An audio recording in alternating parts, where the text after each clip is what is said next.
আৰু এই মুহূৰ্তত লৈ আহিছোঁ এটা বিশেষ খবৰ। অজাপুৰ সভাপতি লুৰিণজ্যোতি গগৈ সন্দৰ্ভত মন্ত্ৰী বিমল বৰাই বিস্ফোৰক মন্তব্য কৰিছে যে লুৰিণজ্যোতি গগৈ এগৰাকী ভণ্ড জাতীয়তাবাদী নেতা আৰু কংগ্ৰেছৰ বকুচাত উঠি লুৰিণজ্যোতি গগৈয়ে নিৰ্বাচনী বৈতৰণি পাৰ হ'ব খুজিছে বা বিচাৰিছে, কিন্তু লুৰিণজ্যোতি গগৈ প্ৰকৃত চৰিত্ৰ বা ভণ্ড চৰিত্ৰ এতিয়া কংগ্ৰেছে বুজি পাইছে। এই মন্তব্য কৰিছে শেহতীয়াভাৱে মন্ত্ৰী বিমল বৰাই। আমি সবিস্তাৰে লৈ অহাৰ চেষ্টা কৰিম। এটা ডাঙৰ খবৰ এই মুহূৰ্তত ৰাজনৈতিক ব্ৰেকিং যে লুৰিণজ্যোতি গগৈ ভণ্ড জাতীয়তাবাদী নেতা। এই মন্তব্য কৰিছে বিমল বৰাই আৰু আমি প্ৰথমেই কৈছিলোঁ লুৰিণজ্যোতি গগৈ ভণ্ড বুলি।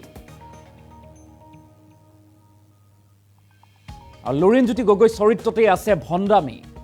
লুৰিণজ্যোতি গগৈ অসম জাতীয় পৰিষদৰ সভাপতি বা ডিব্ৰুগড়ৰ বিৰোধী ঐক্য মঞ্চৰ প্ৰাৰ্থী লুৰিণজ্যোতি গগৈ ভণ্ড বুলি উল্লেখ কৰিছে। কংগ্ৰেছৰ বকুচাত উঠি নিৰ্বাচনী বৈতৰণি পাৰ হ'ব খুজিছে লুৰিণে। আৰু ভূপেন বৰাই কালি সংবাদমেলত সঁচা কথা কৈছে। সংবাদমেল সম্বোধন কৰি কৈছিল যে আপৰ প্ৰাৰ্থীগৰাকীয়ে লুৰিণৰ ইচ্ছা মতেহে নিৰ্বাচন খেলিছে। আৰু লুৰিণজ্যোতি গগৈয়ে যে ভণ্ডামী কৰিছে কংগ্ৰেছে এই কথা বুজি পাইছে আৰু কংগ্ৰেছৰ লগত নিৰ্বাচন খেলাজন জাতীয়তাবাদী হ'ব নোৱাৰে, এই মন্তব্য কৰিছে এতিয়া মন্ত্ৰী বিমল বৰাই। আৰু কংগ্ৰেছ কোনো দিন জাতিৰ পক্ষে নাছিল আৰু নাথাকে, আগলৈও নাথাকে বুলি মন্তব্য কৰিছে লুৰিণজ্যোতি গগৈৰ বিৰুদ্ধে। আৰু কংগ্ৰেছৰ বিৰুদ্ধে এনেদৰে বিস্ফোৰক মন্তব্য মন্ত্ৰী বিমল বৰাৰ। পুনৰবাৰলৈ কৰিছোঁ লুৰিণজ্যোতি গগৈ ভণ্ড জাতীয়তাবাদী নেতা।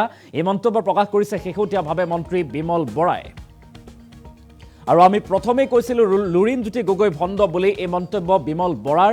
বিমল বৰাই বিস্ফোৰক মন্তব্য প্ৰকাশ কৰিছে লুৰিণজ্যোতি গগৈ চৰিত্ৰতে আছে ভণ্ডামী। উল্লেখ্য যে কালিৰ দিনটোত APCCৰ সভাপতি ভূপেন বৰাই সংবাদমেলযোগে উল্লেখ কৰিছিল যে ডিব্ৰুগড়ত আপৰ প্ৰাৰ্থী মনোজ ধানোৱাৰে লুৰিণজ্যোতি গগৈ মতেহে কথাৰ মতেহে নিৰ্বাচন খেলিছে, কিয়নো আপক পতিয়ন নিয়াইছিল কংগ্ৰেছে যে আপৰ প্ৰাৰ্থীগৰাকীয়ে প্ৰত্যাহাৰ কৰক নিজৰ প্ৰাৰ্থিত্ব, আৰু এই কথা পতিয়ন নিয়াইছিল আপক। কিন্তু লুৰিণজ্যোতি গগৈ অসম জাতীয় পৰিষদৰ সভাপতি লুৰিণজ্যোতি গগৈ ইচ্ছামতে বা কথামতে মনোজ ধানোৱাৰে ডিব্ৰুগড়ত নিৰ্বাচন খেলিছিল। আৰু সেই সন্দৰ্ভত কংগ্ৰেছৰ ৰাষ্ট্ৰীয় অধ্যক্ষ মল্লিকাৰ্জুন খাৰ্গেৰ সন্মুখত বহুৱাই ভূপেন বৰাই এই মন্তব্য কৰিছিল। আৰু সেই মন্তব্যৰ প্ৰতিক্ৰিয়া স্বৰূপে আজিৰ দিনটোত মন্ত্ৰী বিমল বৰাই লুৰিণজ্যোতি গগৈ সন্দৰ্ভত এই বিস্ফোৰক মন্তব্য কৰিছে, য'ত উল্লেখ কৰিছে লুৰিণজ্যোতি গগৈ এজন ভণ্ড জাতীয়তাবাদী নেতা আৰু লুৰিণজ্যোতি গগৈ চৰিত্ৰতেই আছে ভণ্ডামী। গতিকে কংগ্ৰেছে এতিয়া বুজি পাইছে লুৰিণজ্যোতি গগৈ প্ৰকৃত চৰিত্ৰ বা ভণ্ড চৰিত্ৰ। আৰু এই মন্তব্য শেহতীয়াভাৱে মন্ত্ৰী বিমল বৰাৰ। মন্ত্ৰী বিমল বৰাই সংবাদমেল সম্বোধন কৰি কি কৈছিল আমি সেই মন্তব্য শুনোৱাৰ চেষ্টা কৰিম। লুৰিণজ্যোতি গগৈ তেওঁ আচলতে এজন ভণ্ড জাতীয়তাবাদী, কাৰণ তেওঁৰ যিটো ভণ্ডামী, এই ভণ্ডামী আৰম্ভণিৰ পৰাই আৰম্ভ হৈছে। গতিকে কংগ্ৰেছৰ লগতো তেওঁ ভণ্ডামী কৰিলে, কাৰণ তেখেতে আছুৰ মঞ্চৰ পৰা গৈ কংগ্ৰেছৰ বুকুচাত উঠি জাতীয়তাবাদৰ নামত জনসাধাৰণক বিভ্ৰান্ত কৰিলে। কাৰণ জাতীয়তাবাদ এনেকুৱা এটা বিষয় আমিও আছু কৰাৰ সৌভাগ্য হৈছিলে, আমিও আছু অতি সংকটপূৰ্ণ মুহূৰ্তত কৰিছিলোঁ। আমি যেতিয়া আছু কৰিছিলোঁ সেই সময়ত কংগ্ৰেছৰ চৰকাৰ চলি আছিলে, হিতেশ্বৰ শইকীয়া চৰকাৰ চলি আছিলে। সেইটো সময়ত আছু কৰিবলৈ মানুহ নাছিলে। তেতিয়া আমি উজনি অসমৰ জগন্নাথ বৰুৱা মহাবিদ্যালয়ৰ ছাত্ৰ একতা সভাৰ সাধাৰণ সম্পাদক আছিলোঁ। তপন গগৈ তেতিয়া ইউনিভাৰ্চিটিৰ জেনেৰেল ছেক্ৰেটাৰী আছিল। তেতিয়া কংগ্ৰেছে বিভিন্ন প্ৰলোভন, বিভিন্ন কূট কৌশলেৰে তেওঁলোকৰ ফলীয়া কৰিবৰ কাৰণে আমাক আপ্ৰাণ চেষ্টা চলাইছিল, কিন্তু আমি কেতিয়াও হাৰ মনা নাছিলোঁ।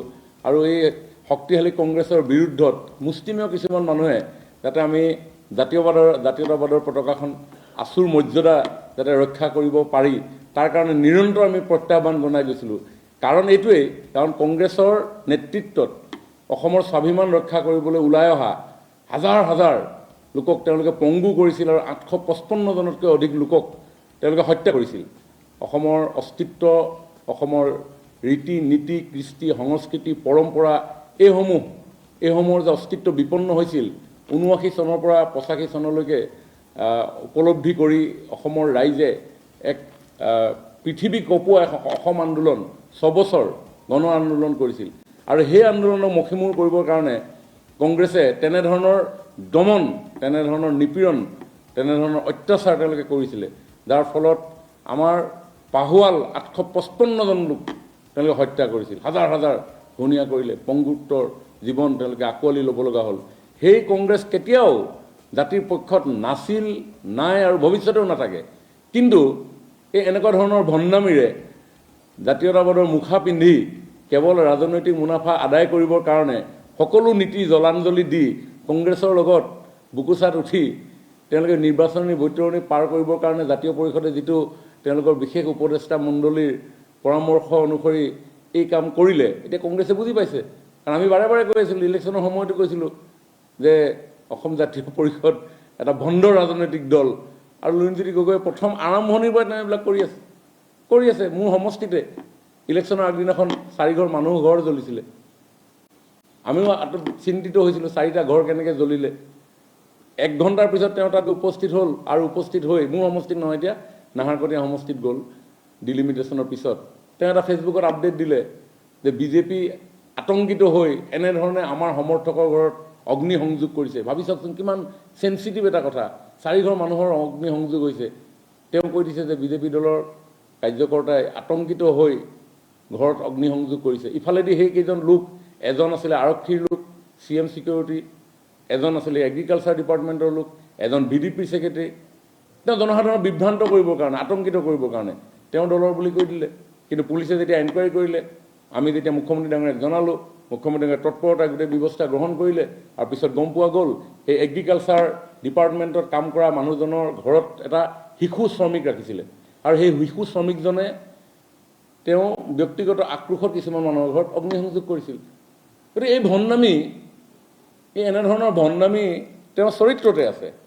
গতিকে কংগ্ৰেছকো আজি বিট্ৰে কৰিলে, কাৰণ কংগ্ৰেছ এতিয়া হাৰিব। কাৰণ আমি জানোৱে আমাৰ ভোট এটাও ইফাল হোৱা নাই। আমি 4 লাখৰ ওপৰত আমি জিকিম ডিব্ৰুগড়ত।